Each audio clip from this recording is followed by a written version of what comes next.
Hello and welcome to the special edition of the India Development Debate right here on ET Now. I'm Supriya, Shrinate, and with me is Sandeep, Gurumurthi. Now, politics in Tamil Nadu will never be the same again. The death of Karunanidhi, the longest-serving Chief Minister of the state and the father of regional politics all over India, has for the first time kept the field wide open without leaving any clue about who will emerge as the next leader of this unique Dravidian state.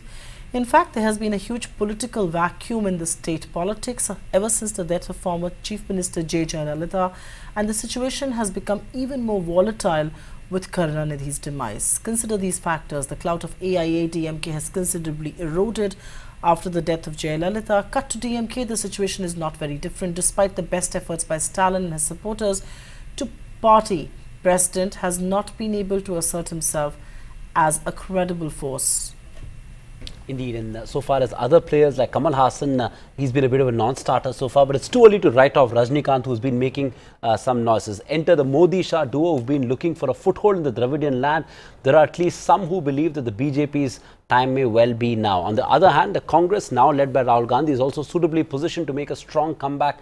As the countdown begins for the 2019 polls, a big shake-up in Tamil Nadu politics will have its repercussions across the south. The death of one of the tallest leaders in Indian politics, Karunanidhi, and how it could rewrite Tamil Nadu politics forever.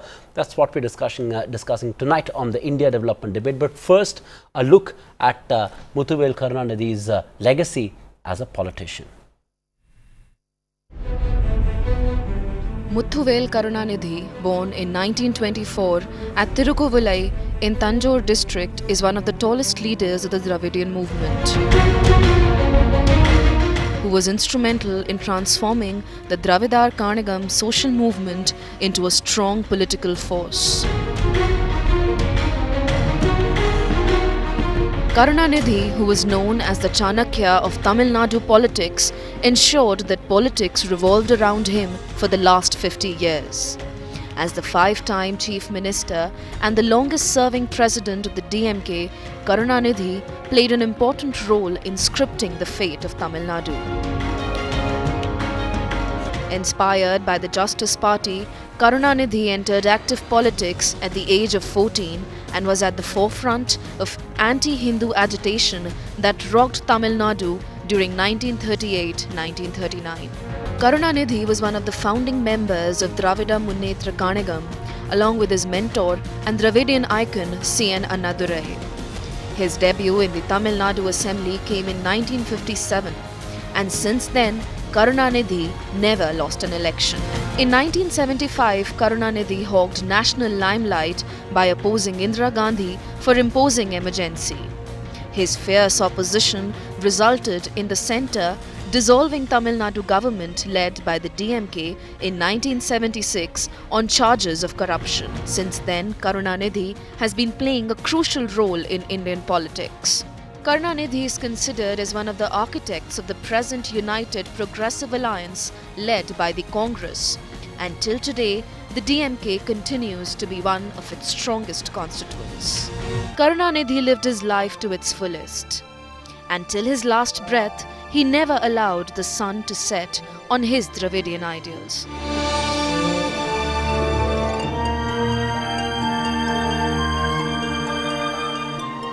Before we analyze the implications of this on national polity, we will of course be joined by Narendra, Taneja, Sanjay Jha, Sagarika Ghosh and GC Shekhar to discuss that. But first up, let's get in a view from corporate India. Two very special guests join us on the phone line. We've got Mr. Venu Srinivasan, the CMD of TVS Motors, and Mr. N Srinivasan, the Vice Chairman and MD of India Cements. Gentlemen, thank you for joining us with your comments. Firstly, Mr. Venu Srinivasan, if I could start with you, what would you say would be the lasting legacy of DMK patriarch M Karunanidhi? He was the greatest social reformer, the tallest political leader, and a person who also promoted the growth of the state through industrial development. I think he was like a colossus, not only at the state level, but had a huge impact on national politics as well.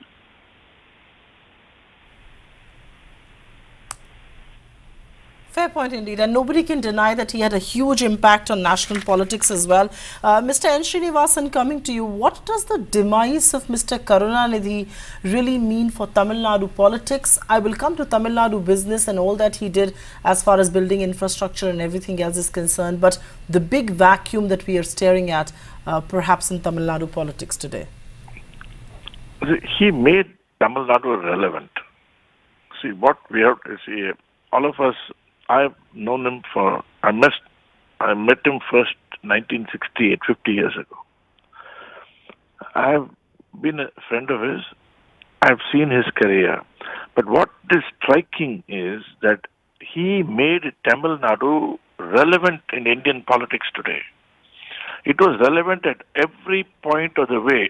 Like Venu said, when he opposed the emergency, even from the beginning to now, he has always played a role.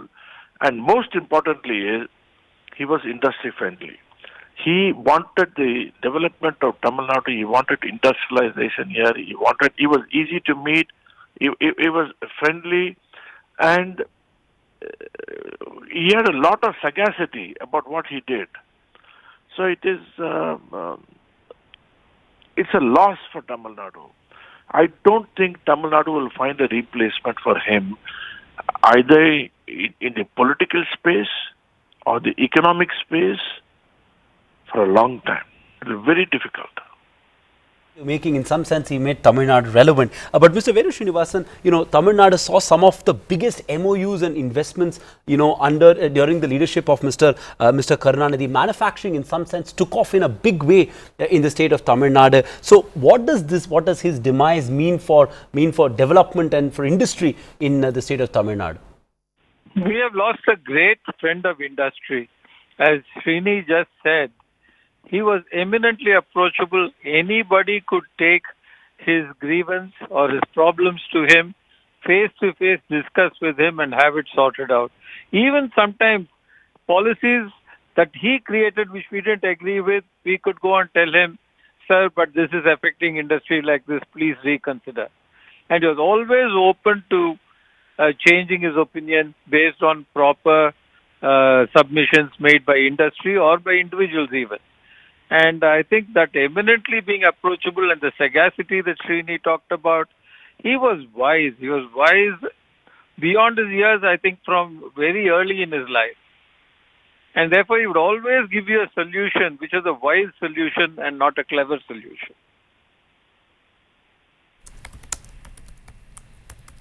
That's saying quite a lot for a political leader, especially coming in from two of the tallest captains of Indian industry based out of Chennai, of course. But Mr. N. Srinivasan, Venu Srinivasan says something which is very, very refreshing, that you could go and tell him, even if policies weren't working, and he would give you a patient hearing. The DMK government, meanwhile, headed by him, contributed enormously to the development of infrastructure in the state, and most of the flyovers, we are told, aimed at easing traffic congestion were actually built during his tenure under his government. With Jayalalitha gone and Karunanidhi gone, what does the future really hold for Tamil Nadu's development? And I'm largely referring to economic development right now. See, we are talking of the demise of Mr. Karunanidhi today. And I must say, all of us, I am sad. I'm sad because I've lost a friend of 50 years. But at the same time, leave emotions aside. I mean, his contribution is unmatched. You cannot... he has been around in and out of government, in and out of heading the government, been 5 times chief minister. I want to know who is going to... how many people will match this track record. It is very difficult. But I think he was not just, his political wisdom and is not for me to say. It is there. It is there, everyone to see.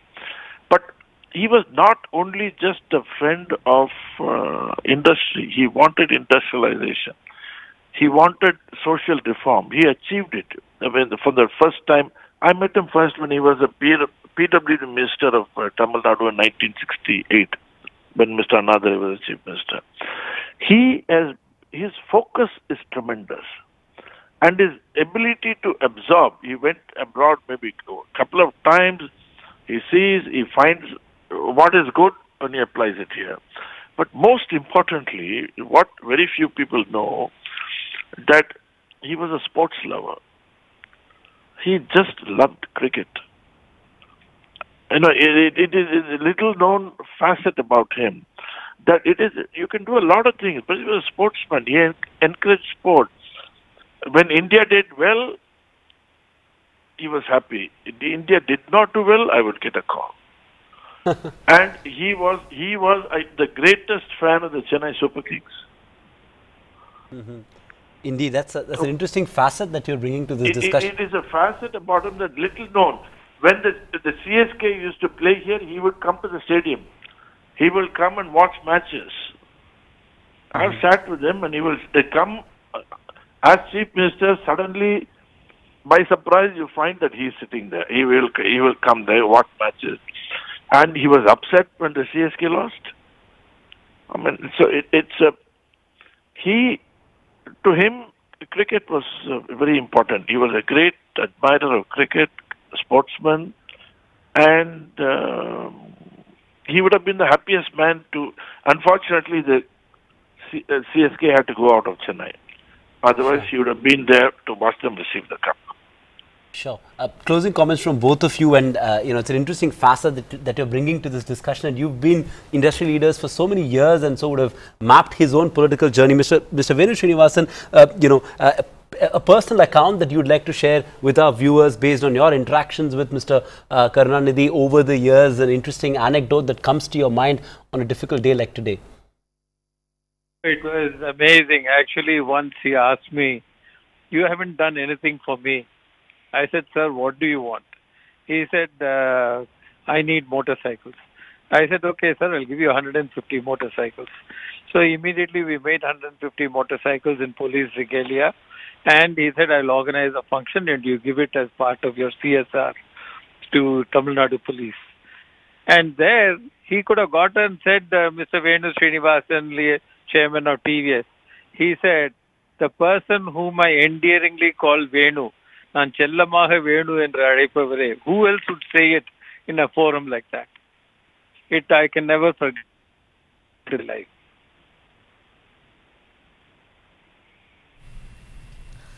No, I can quite imagine the original doyen, so to say, of Tamil Nadu politics. But Mr. N. Srinivasan, before I thank you, I know your CSK, and I did not know that he was a sports buff.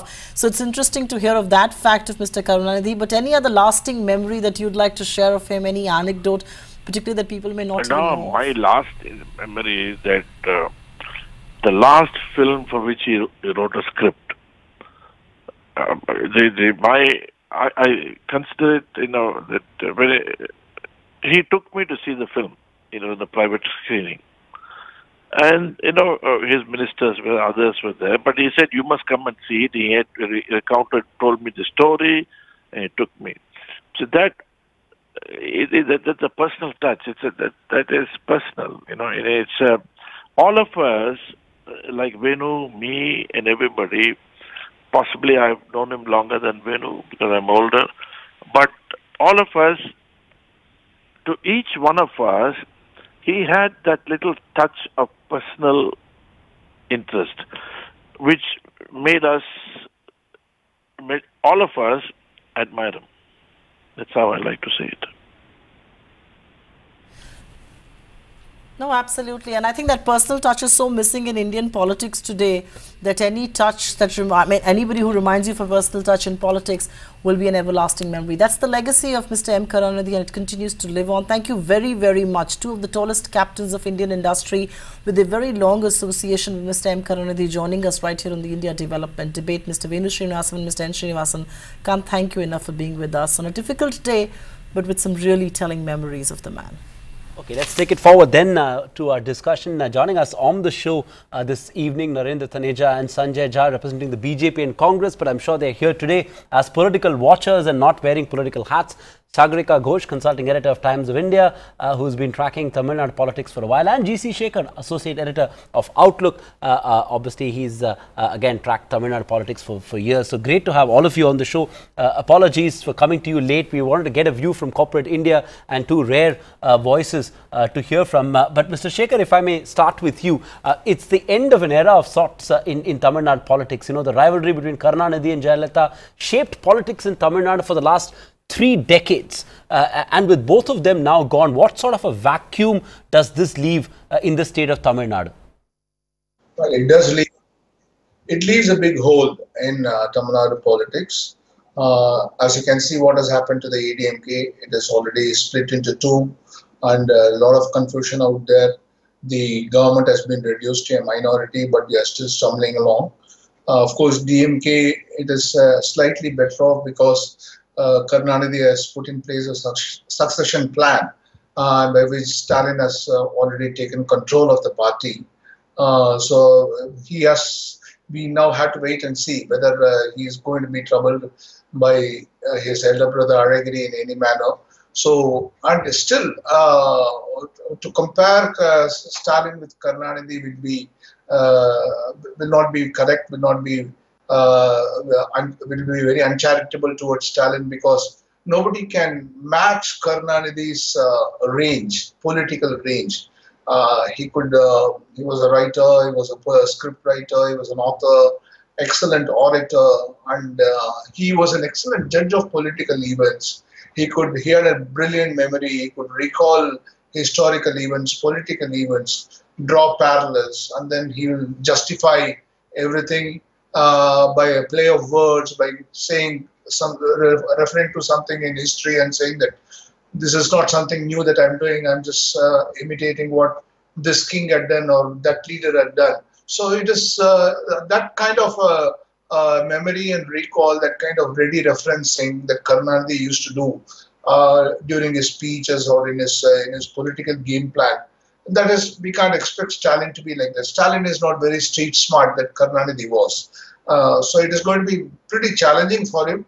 Only thing that he has, Karunanidhi has put in place the alliance for him, and the Congress is there, the left parties are there, the Dalit party like VCK is there. So Stalin only has to ensure that he keeps his alliance intact for the Lok Sabha elections, because he's going to face new challenges, unquantified challenges like Rajnikant, Kamal Hassan, TTV Dinakaran. So I think so it is going to be an interesting battle. Okay.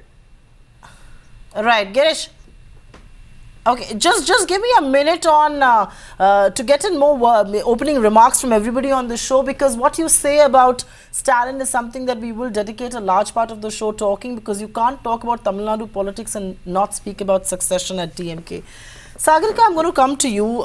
You've tracked Tamil Nadu politics for long. You've toured through Tamil Nadu for long. Karunanidhi has been this pivotal figure in Tamil Nadu politics for decades now. I mean, 5-time chief minister, 13 elections. He's been chief minister for 13 years. People's political careers don't last that long. What would you say is the man's lasting legacy as he breathes his last today?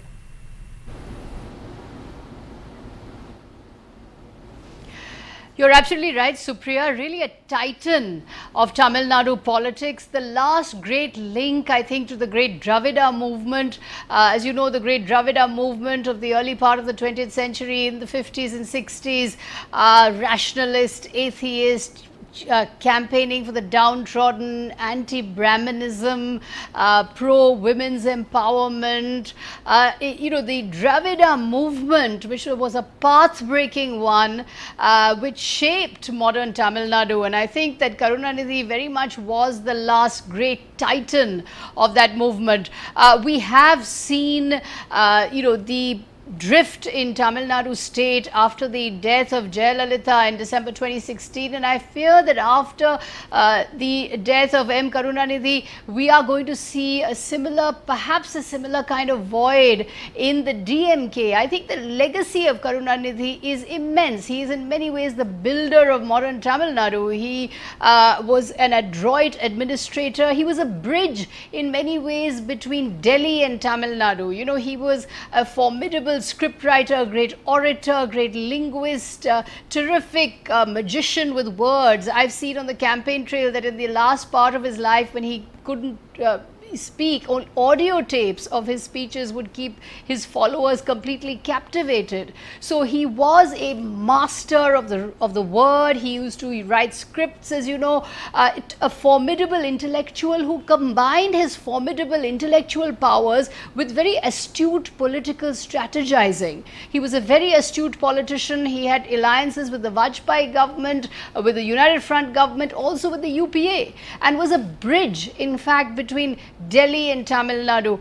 One of your earlier speakers, the captain of industry, was saying how he made Tamil Nadu relevant, and that's very true. He was not only a towering figure in Tamil Nadu, but also a towering figure nationwide. So Karunanidhi leaves behind a legacy of adroit, astute, strategizing in terms of politics. He also has a legacy of being a very able administrator. He, in many ways, building infrastructures, you pointed out, creating model Tamil Nadu, and also working towards a relationship with Delhi, you know, being a bridge between Delhi and Tamil Nadu. So he leaves behind a multifaceted legacy, also the legacy of the great Dravida movement, as I keep saying, that path-breaking movement of rationalism, atheism, championing the rights of the backward in a very conservative domain like Tamil Nadu, and the kind of rewards that that movement reaped was just immense. So I think Karunanidhi was a towering personality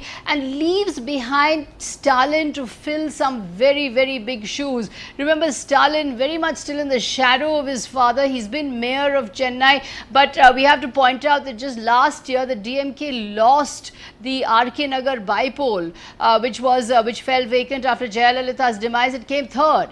So we've seen the AIA-DMK rendered rudderless and prey to faction fighting after the death of Jayalalitha. I mean, in the DMK as well, are we going to see the rise of factionalism? We also have Aragiri, Karunanidhi's eldest son, who has a base in South Tamil Nadu. There is also the daughter, Kanimozi, but she has no mass base. So we have to see how Stalin is able to bring the party together. Fill his father's very big shoes. I take that point, and we will sort of talk about some of those aspects through the course of this program. But let me get opening comments from Sanjay Jha and Narendra Taneja as well. Sanjay, to you first. And Venu Srinivasan spoke about the fact that in some sense Karunanidhi brought a degree of political relevance to the state of Tamil Nadu. Would you say that's an accurate way of describing his legacy as a leader, as a mass leader, and as a politician?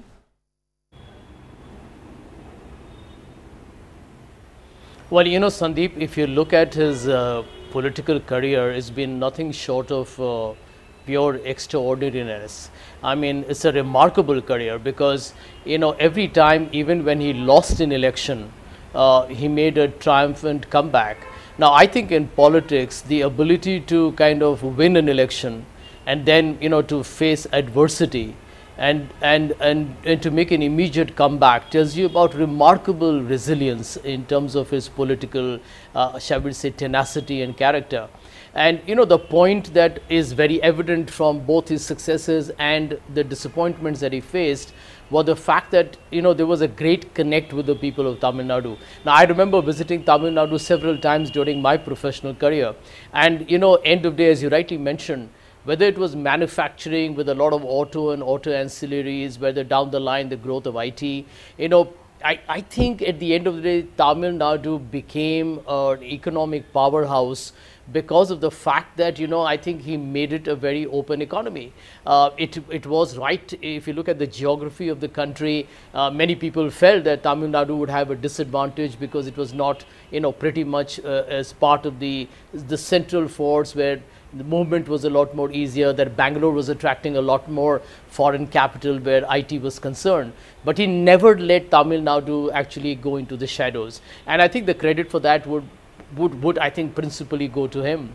The other part which is very critical in evaluating, I think, a very, very towering personality like him was federalism. I think I agree with Shagrika when she points out that, you know, to make Tamil Nadu stand out and keep its, you know, its entire culture, very, very distinctive. At the same time, to make sure that the center wasn't imposing itself on the state. I think these were things that he was extremely conscious of. And I do believe that when you look at, Tamil Nadu is playing a critical role. I'll tell you one thing very, very honestly.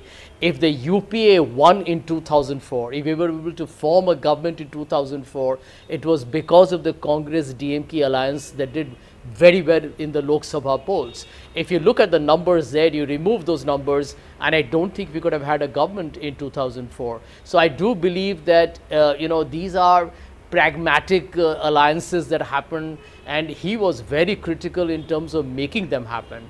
So when you look at his loss today, absolutely, his Sanjay, tragic demise today, right? Sanjay, one can just say Sanjay, that, let me just come in. It's not just a loss for the DMK. I think it's a larger right. loss for the people of Tamil Nadu and India. Right. Fair point indeed.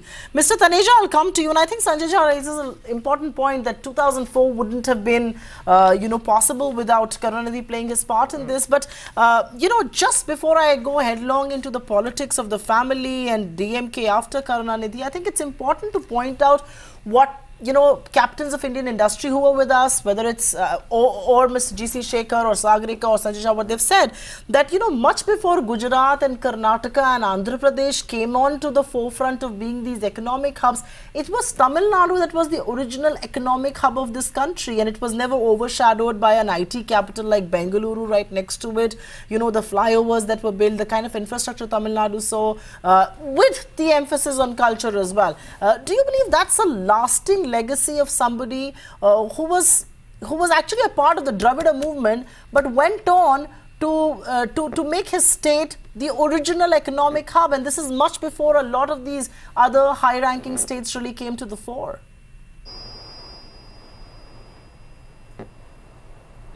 I think there's several lasting legacies. I mean, the way I've always admired Karunanidhi ji, because I think, he was not a conventional politician the way I always looked at him. He was head of a movement.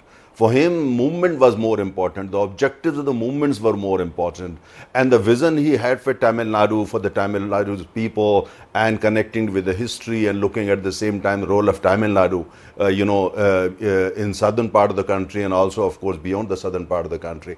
I think that's what's more important. And that's probably, if you look at his politics also very carefully, there was more there was more a person who was trying to reform things, who were trying to put his signatures everywhere, who was trying to empowering women, impoverished people, at the same time working for the modernization of Tamil Nadu. So he was very well connected with this, unless and until, of course, you build the economy. I mean, what's the point of just empowering them? Empowering for what? So he was working simultaneously on several fronts. That's what I said, that I was not a conventional politician. I mean, he remained the head of the party for close to 5 decades. But when you look at it, see his speeches and his role that he played, it was more like the person who was like the head of the family, who was very worried about what would happen, to the people of Tamil Nadu. And he had a certain vision. He wanted the people of Tamil Nadu to basically benefit from it and to move in that direction. And in building infrastructure, creating this auto hub and the IT hub and all that in Tamil Nadu was part of the same thing. And he also was one of the very few politicians who realized the importance of the Tamil Nadu. There are many other states, as a maritime states, and really did whatever best he could in order to convert Tamil Nadu into a major maritime hub in terms of exports, in terms of industry, also in terms of shipbuilding and so on and so forth.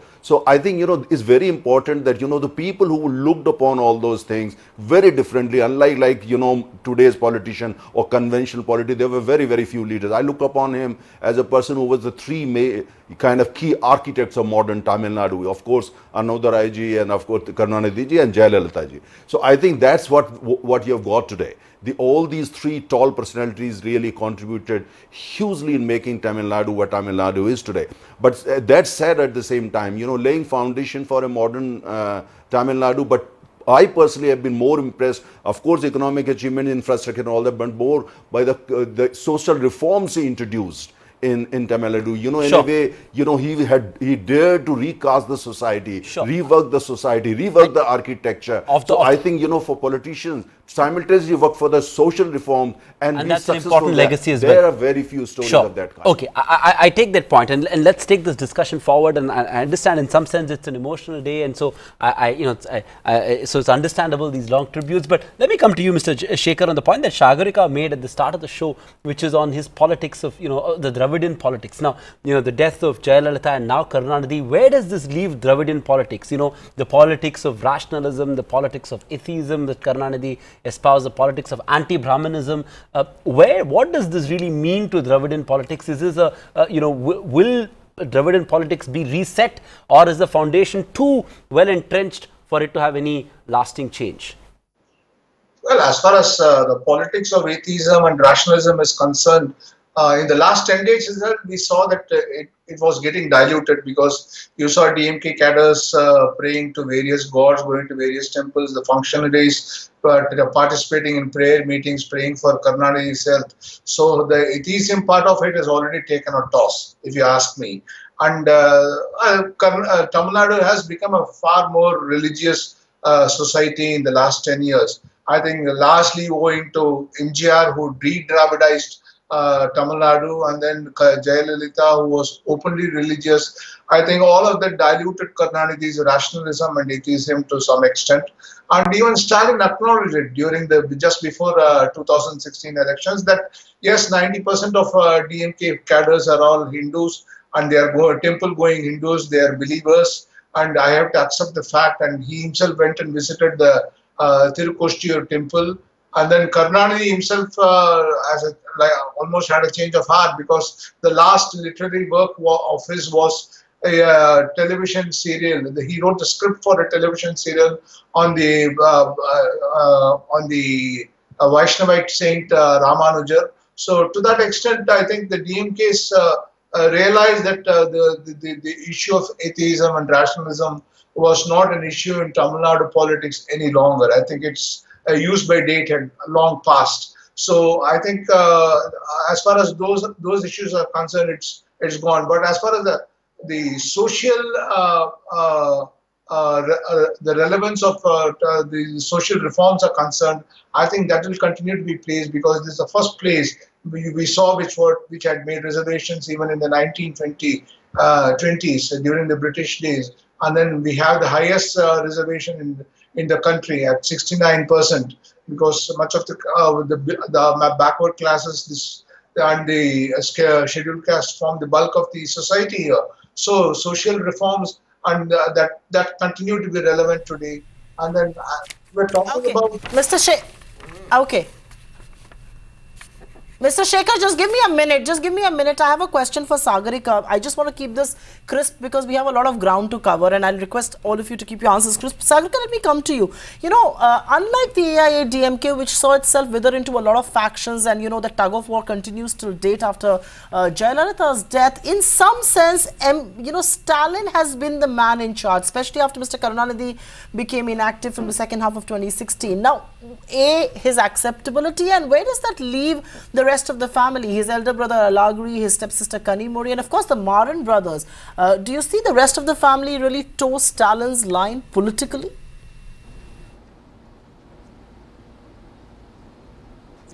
That's the big question, Supriya, because we have seen the way the AIA-DMK has been rudderless. It's been left in a way directionless. 3 factions now: EPS, OPS, TTV Dinakaran. The BJP at the center trying to perhaps tie up with TTV Dinakaran, who won that big victory, as you know, in the RK Nagar bypoll last year. In the fray now is also Rajnikant, Kamal Hassan. Whether they'll have any electoral impact remains to be seen, but they've certainly created a certain kind of churning. Now, on the other, it looked as if the DMK was in pole position to take on the AIA-DMK. It looks as if the DMK would be in many ways the perhaps the electoral beneficiary of the demise of Jayalalitha and the factionalism within the AIA-DMK. But it really remains to be seen, as you rightly point out, whether Stalin, who has all this time remained under the shadow of his father being that very towering personality, a national personality, Stalin not that kind of towering personality. He has not really ever held any political post. He's been mayor of Chennai, but he's never been chief minister. He's very much been in his father's shadow. So can Stalin win an election on his own? Remember, Tamil Nadu, very important state for the Lok Sabha polls. It's got 39 seats.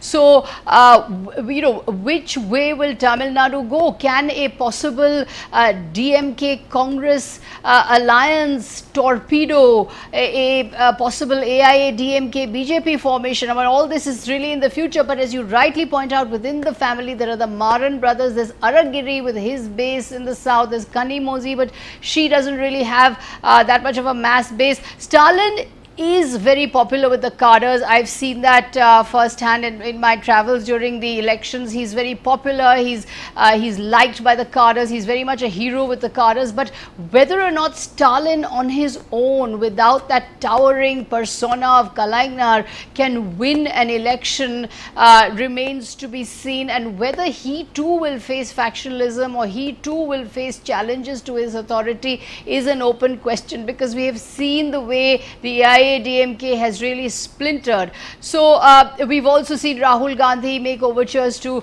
Stalin, as we saw those visits to the hospital when Mr. Karunanidhi was ailing. So are we going to see a kind of a Congress DMK front versus the possible AIA, DMK, BJP coming together? I mean, that really is in the future. But for the moment, really, it's all eyes on Stalin. Can he keep the flock united? Can he win an election? Because as I keep pointing out, he has not really held a major position in any way, apart from being mayor of Chennai.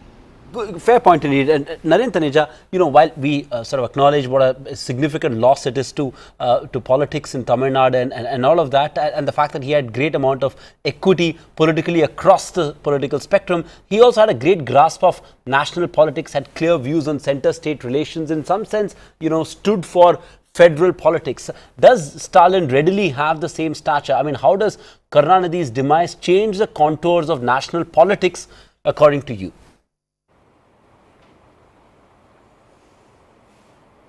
Well, you see, let's look. The times have changed. I mean, I think, you know, this is 2018. If you look at Karunanidhi's politics, it was a different era altogether.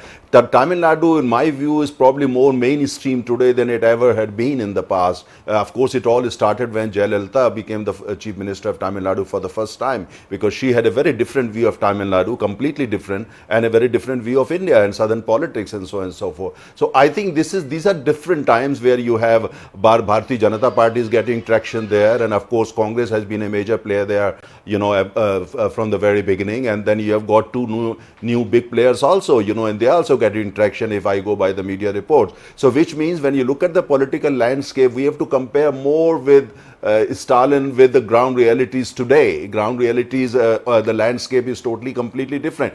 Stalin doesn't need to be Karunanidhi in order to be successful. He can be just Stalin, and that's, I think, would work. The question is more to do how people are going to respond. Of course, in a society like Tamil Nadu, for that matter, society like India, people do get very emotional when such a tall leader, you know, passes away, and of course Stalin will get some benefit of that, you know, some sympathy, of course, for that. But I personally feel Tamil Nadu politics is fundamentally changed, and I think, you know, in 2019 you will see the reflection of that, you know, changed ground reality in Tamil Nadu in terms of the way the results are going to manifest. Okay.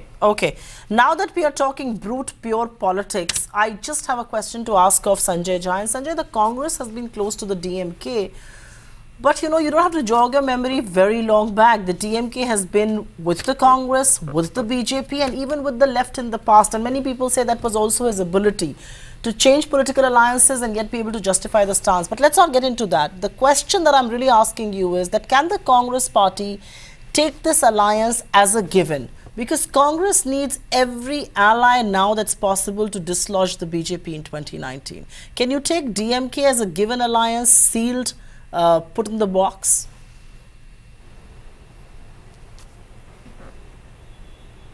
Supriya, I think, today is a day of mourning, and I would just feel it a little awkward to kind of speculate on what the political future of Tamil Nadu is going to be under Mr. Stalin and the new DMK leadership.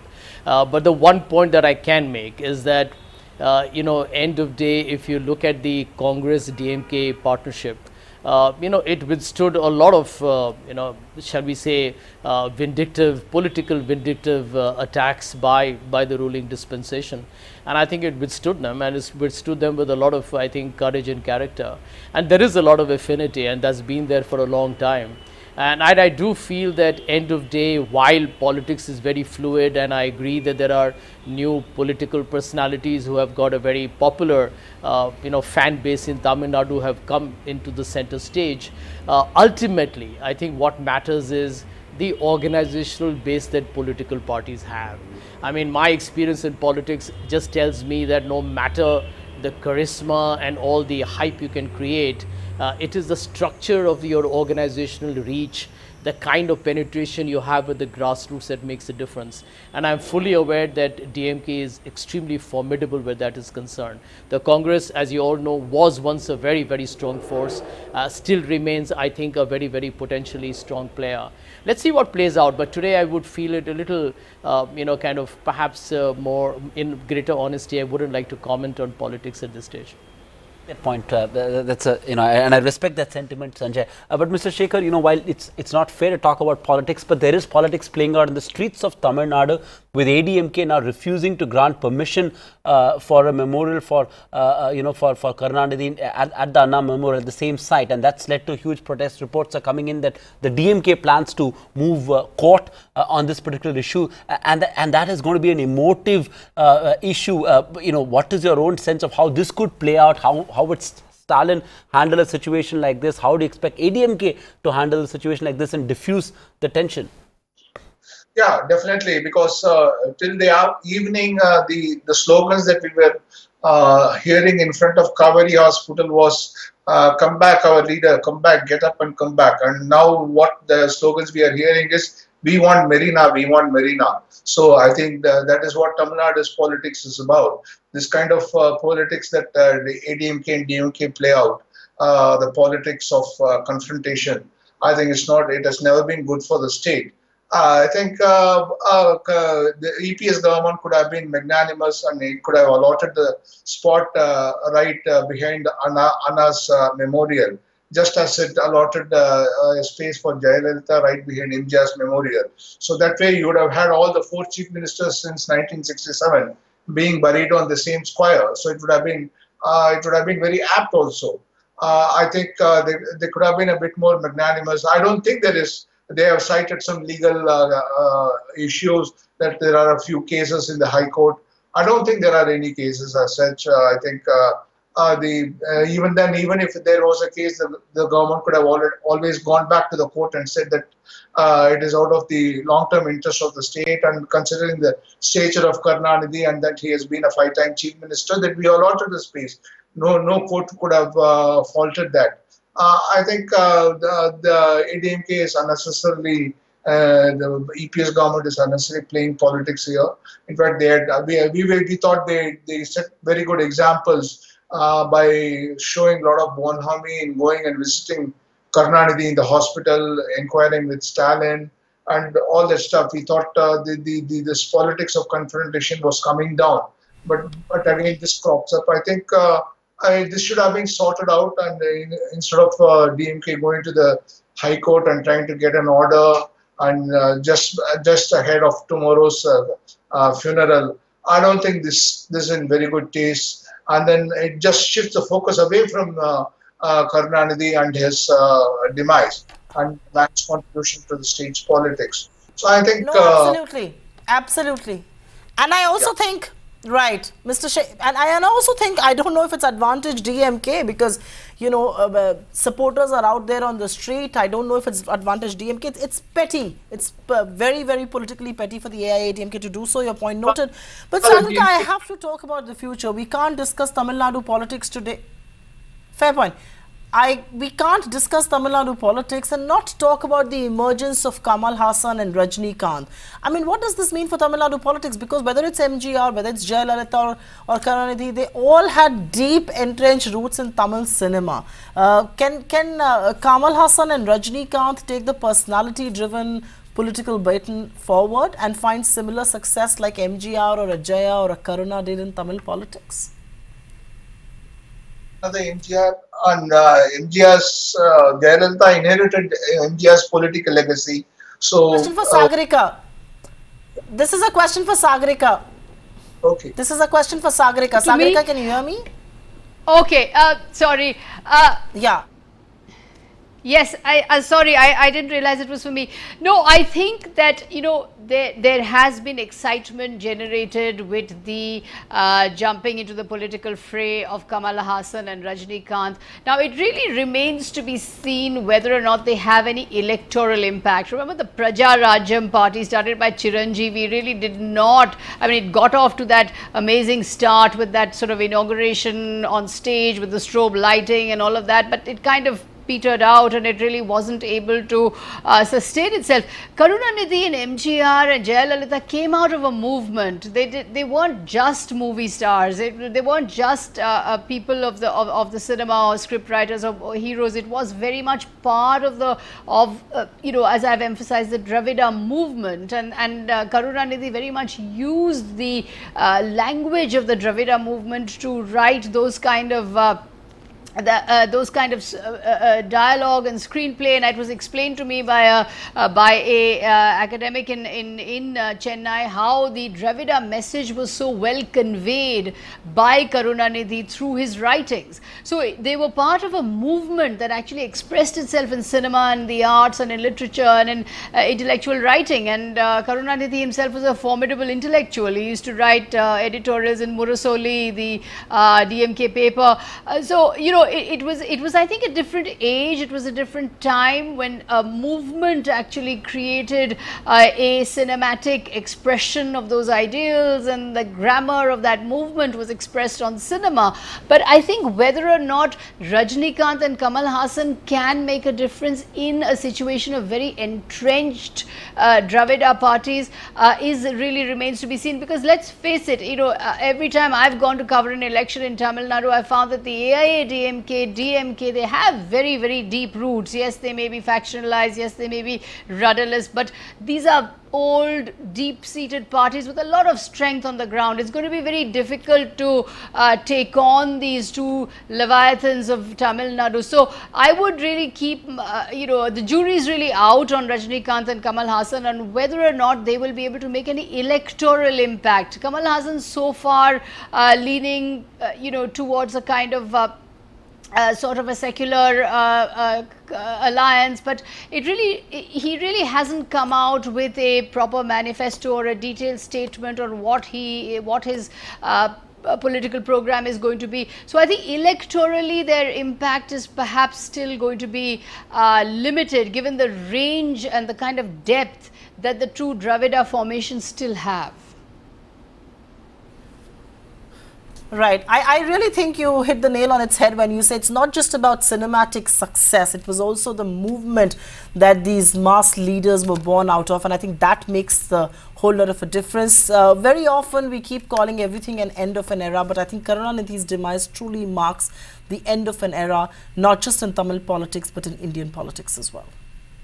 Can't thank this wonderful panel enough for taking the time out and joining us. Shagarika, GC Shekhar, Sanjay Jha and Naren Taneja, appreciate you taking the time out and joining us with your perspective on this leg of the India development debate. I tell you what, before we wrap the show, we'll play the excerpts of that conversation that we had with Venu Srinivasan and N. Srinivasan, two tall leaders of corporate India and who represent the state of Tamil Nadu, speaking about their legacy and their interactions with Karunanidhi over the years. He made Tamil Nadu relevant. See, what we have to see, all of us, I've known him I met him first 1968, 50 years ago. I've been a friend of his. I've seen his career. But what is striking is that he made Tamil Nadu relevant in Indian politics today. It was relevant at every point of the way. Like Venu said, when he opposed the emergency, even from the beginning to now, he has always played a role. And most importantly is, he was industry friendly. He wanted the development of Tamil Nadu. He wanted industrialization here. He was easy to meet. He was friendly, and he had a lot of sagacity about what he did. So it's a loss for Tamil Nadu. I don't think Tamil Nadu will find a replacement for him, either in the political space or the economic space, for a long time. It is very difficult. Making, in some sense, he made Tamil Nadu relevant. But Mr. Venu Srinivasan, Tamil Nadu saw some of the biggest MOUs and investments, during the leadership of Mr. Karunanidhi. Manufacturing, in some sense, took off in a big way in the state of Tamil Nadu. So, what does his demise mean for development and for industry in the state of Tamil Nadu? We have lost a great friend of industry. As Srini just said, he was eminently approachable. Anybody could take his grievance or his problems to him, face to face, discuss with him and have it sorted out. Even sometimes policies that he created which we didn't agree with, we could go and tell him, sir, but this is affecting industry like this, please reconsider. And he was always open to changing his opinion based on proper submissions made by industry or by individuals even. And I think that eminently being approachable and the sagacity that Srini talked about, he was wise. He was wise beyond his years, I think, from very early in his life. And therefore, he would always give you a solution, which is a wise solution and not a clever solution.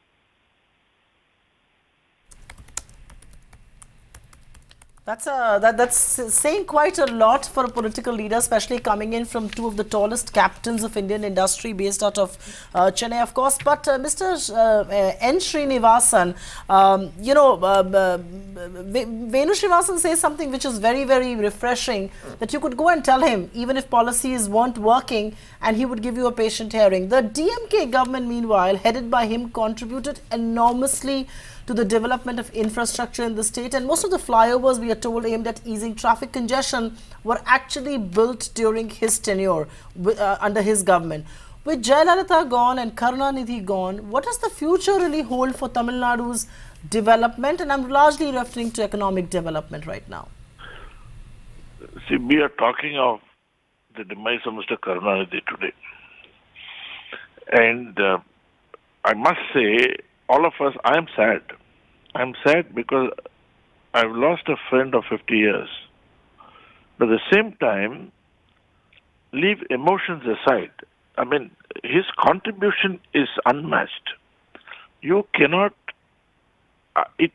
he has been around in and out of government, in and out of heading the government, been 5 times chief minister. I want to know who is going to... how many people will match this track record. It is very difficult. But I think he was not just, his political wisdom and is not for me to say. It is there. It is there. Everyone to see. But he was not only just a friend of industry. He wanted industrialization. He wanted social reform. He achieved it. I mean, for the first time, I met him first when he was a PWD minister of Tamil Nadu in 1968, when Mr. Anadare was the chief minister. His focus is tremendous. And his ability to absorb, he went abroad maybe a couple of times, he sees, he finds what is good and he applies it here.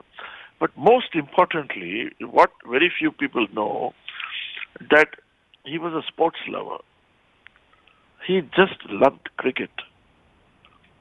You know, it is a little known facet about him that you can do a lot of things, but he was a sportsman. He encouraged sport. When India did well, he was happy. If India did not do well, I would get a call. And he was the greatest fan of the Chennai Super Kings. Indeed, that's an interesting facet that you're bringing to this discussion. It is a facet about him that little known. When the CSK used to play here, he would come to the stadium. He will come and watch matches. I've sat with him, and they come as chief minister. Suddenly, by surprise, you find that he's sitting there. He will come there, watch matches, and he was upset when the CSK lost. I mean, so to him, cricket was very important. He was a great admirer of cricket, sportsman, and he would have been the happiest man to. Unfortunately, the CSK had to go out of Chennai. Otherwise, he would have been there to watch them receive the cup. Sure.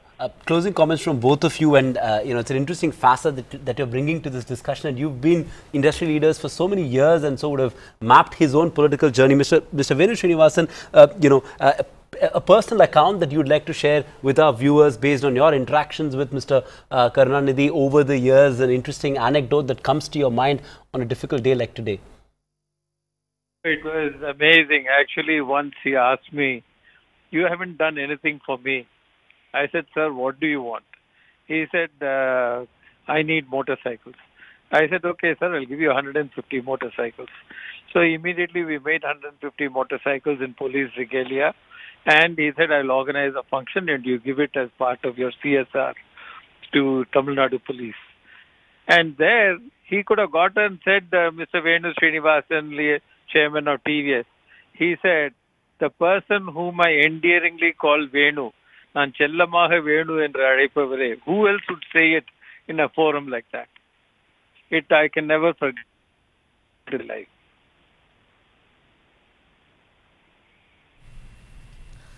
No, I can quite imagine. I can quite imagine the original doyen, so to say, of Tamil Nadu politics. But Mr. N. Srinivasan, before I thank you, I know your CSK, and I did not know that he was a sports buff. So it's interesting to hear of that fact of Mr. Karunanidhi. But any other lasting memory that you'd like to share of him, any anecdote, particularly that people may not even know? My last memory is that the last film for which he wrote a script, I consider it, that he took me to see the film, the private screening. And, his ministers others were there, but he said, "You must come and see it." He had told me the story, and he took me. So that's a personal touch. That is personal, It's all of us, like Venu, me, and everybody. Possibly I've known him longer than Venu because I'm older. But all of us, to each one of us, he had that little touch of personal interest, which made all of us admire him. That's how I like to say it.